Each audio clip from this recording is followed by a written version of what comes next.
Who was the unfortunate soul to bring her up? Alessandra cast a fleeting glance at Alfred, who stood behind Edgar. That is not important. Ah, so it was Alfred, Edgar deduced, hiding a smirk behind his cup of coffee. Without turning, he could envision the butler's grim expression. Do not fret for my butler. I am glad he was the one to tell you. At least he would not embellish the truth. Alfred and my mother have a rather contentious relationship. She believes I hold him in higher regard than I do her. Nonsense, is it not? Well, children naturally love their parents first. No. Edgar raised a hand to halt her words. I mean, it is foolish of her to question it.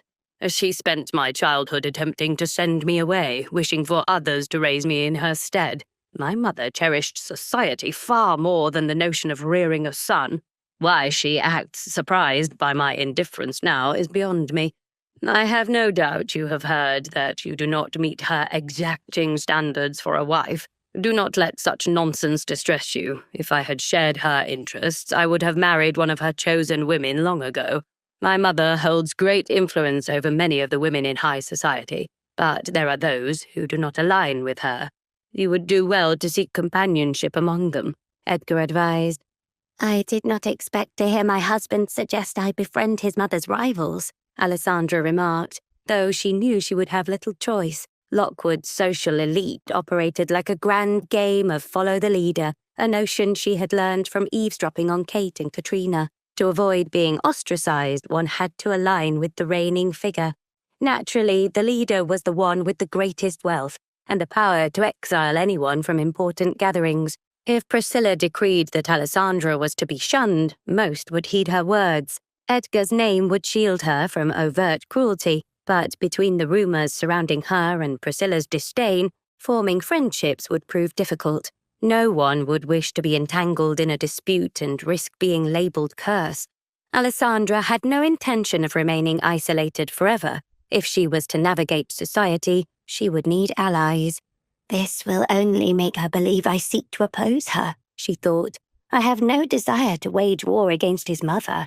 I believe I should wait until I meet her before deciding my course of action, Alessandra replied, attempting to remain optimistic. She had only the words of others to go by. Their relationship might unfold differently than expected. She may simply be relieved that you have wed and be grateful. Edgar chuckled, taking a sip of his coffee before quashing that little dream. Oh, goodness, no. My mother will be furious. I have no doubt about that. Once the news spreads, expect a storm.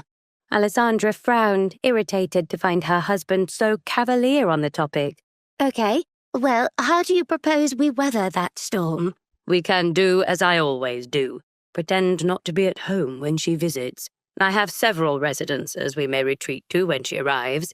Alessandra sighed, putting down her teacup before meeting Edgar's eye. I have spent far too much of my life hiding, Edgar. I refuse to do so any longer, even if it means exposing myself to your mother's wrath. Hey, I'm Alessandra. If you're wondering what happens next, download the Pocket FM app now and listen to the exciting episodes of The Duke's Masked Bride.